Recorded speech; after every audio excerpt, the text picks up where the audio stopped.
Hi, welcome to another episode of Hot Takes with me, the Silver Fox. Tony Blair has crawled out from under whatever stone he inhabits to voice his opinion on devolution. But he's failing, I think, to understand some basic terminology. That correlation does not mean causation.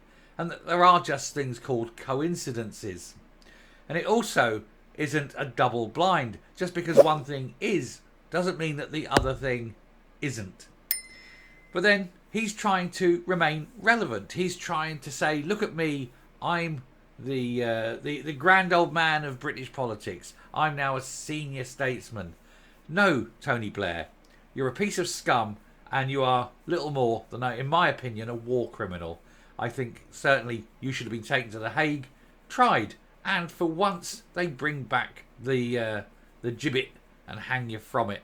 I'd pay money to see that after you look at all the deaths that can be laid at the door of Tony Blair.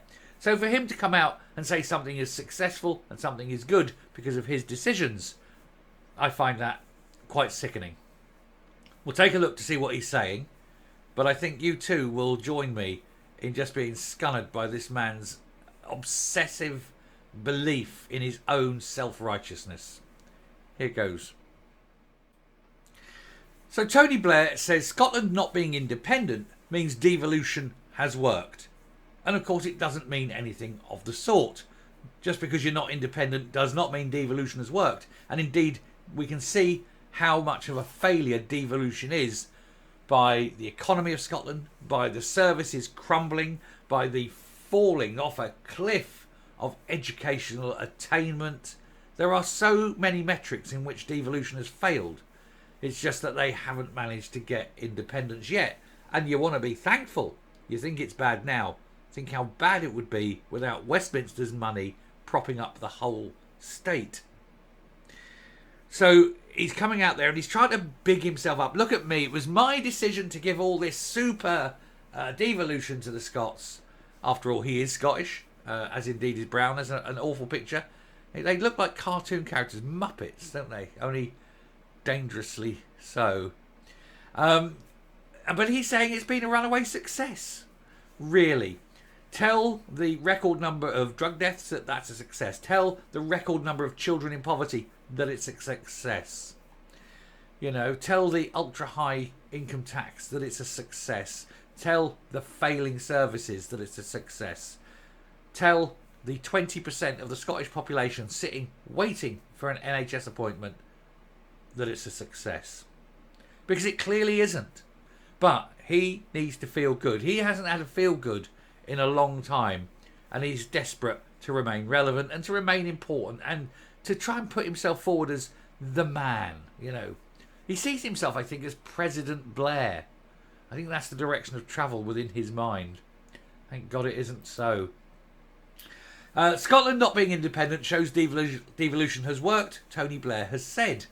The former Labour leader was the Prime Minister who legislated for the Scottish Parliament following the successful 1997 referendum, but deliberately made it so bad that Scotland doesn't actually have a legal government because the three pillars of state are not independent of each other and therefore are illegal. George Robertson, a member of Blair's cabinet top team at the time, famously predicted that devolution would kill nationalism stone dead.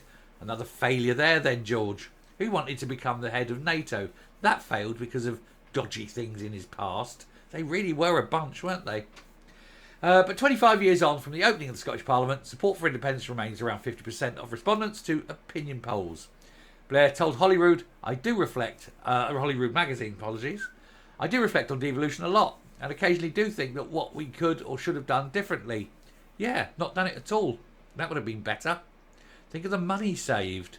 Think of all the corruption that wouldn't have happened. Think of the nastiness. Think of the hate. Think of the disruption to society. Think of the fact services would probably still be working. He says, on the whole, I'm still of the same opinion I was back then, which is that devolution had to happen. Otherwise, you'd leave Scottish people with the choice of status quo or independence. And Scotland is still part of the UK, which was part of the design, so devolution has worked, as far as I'm concerned. No. As far as you're concerned, yes, maybe. But as far as reality is concerned, no. Devolution has been an expensive, disastrous failure that's thrown up extremists and hate-filled individuals like Nicola Sturgeon, who took dislike and disagreement and funneled it to become hatred and divided a country, perhaps irrevocably, with her brand of hate-filled politics. It's allowed the likes of Ross Greer to rise up to have far more preeminent importance than what a little soy boy sop should. That's what's caused the problems in Scotland. And that was caused by Tony Blair and his obsession. And when he got tired of playing with Scotland, he went and declared a war so he could kill maybe 1 million Iranians, perhaps. Iraqis, my apologies. But he don't care. I think with Tony Blair, when it comes to death, quantity is far more important than quality. That's who he is. More blood on his hands than you can imagine. Anyway, he said, whenever people think about Brexit, he said, even if they're ambivalent about it, and obviously think it's a terrible thing, of course you do, you want to be president of Europe. He says, but even if you're ambivalent about it, you're kind of thinking it's a huge mess. Not as big a mess as you left when you left office, is it? And therefore, do we really want to gamble with the Scottish economy? Well, you gambled with the people of Iraq and lost, and they paid the price. You warmongering war criminal, allegedly. Repeated requests for powers to hold a second referendum being rejected or gone ignored. Well, actually, no, not even ignored. They've gone to the Supreme Court and been told no. End of story. Move along. Nothing to see here. Former First Minister Nicola Sturgeon then sought approval from the Supreme Court, as I mentioned, and that was rejected because they don't have the power. Quite right, too.